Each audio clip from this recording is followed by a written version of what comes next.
देखो, नेहरू और सी राजागोपालाचारी, इनकी पर्सनालिटीज को कंट्रास्ट करना आ सकता है। दिस इज वेरी इंपॉर्टेंट, ये फेवरेट क्वेश्चन है सिविल सर्विसेज के अंदर, चाहे स्टेट सिविल सर्विसेज के क्वेश्चन उठा के देख लो या यूपीएससी। मॉडर्न हिस्ट्री में आपसे बहुत आसान क्वेश्चन नहीं पूछते हैं, आपको बहुत गहन अध्ययन करना ये एक्सपेक्ट किया जाता है। For example, if they ask you कि सी राजागोपालाचारी, जिनका अभी राष्ट्रपति भवन में बुत लगा है एडवर्ड लुटियंस को रिप्लेस करके, वो नेहरू से किन बातों पर मतभेद रखते थे? How were there ideological differences between Nehru and Raja जी?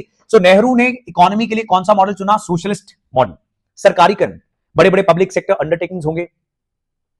देश को बताया गया कि ये public sector undertakings, dams, industry जो सरकार बना रही है, these are the temples of modern India. उस समय पर राजागोपालाचारी कह रहे थे फ्री मार्केट होनी चाहिए, प्राइवेटाइजेशन होनी चाहिए, सरकार जो है लिमिटेड होनी चाहिए। और नेहरू की सरकार कैसी बनी? स्टेट लेड डेवलपमेंट करते हुए लाइसेंस, कोटा, परमिट राज आ गया। ब्रिटिश राज की जगह पे इतनी रेगुलेशन इकोनॉमी के ऊपर लग गई कि इंडियन इकोनॉमी पहले कुछ डेकेड्स में ग्रो ही नहीं कर पाई। इंडिविजुअल लिबर्टी के बहुत बड़े प्रोपोनेंट थे, और जैसे सोशलिस्ट सरकारों में होता है, कलेक्टिव वेलफेयर वाज नेहरूज गोल।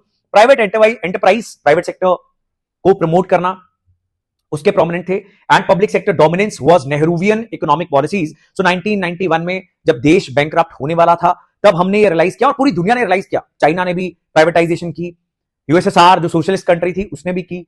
जहां जहां पर सोशलिज्म और कम्युनिज्म था, वहां पर यह बात सही साबित हुई कि जो राजा जी कह रहे थे, at least in economic policies he was right. और अगर समय रहते हमने इतना ज्यादा सोशलिज्म और पब्लिक सेक्टर अंडरटेकिंग्स और लाइसेंस, परमिट, कोटा राज ना फैलाया होता, तो इंडिया की इकोनॉमी ज्यादा तेजी से ग्रो कर जाती।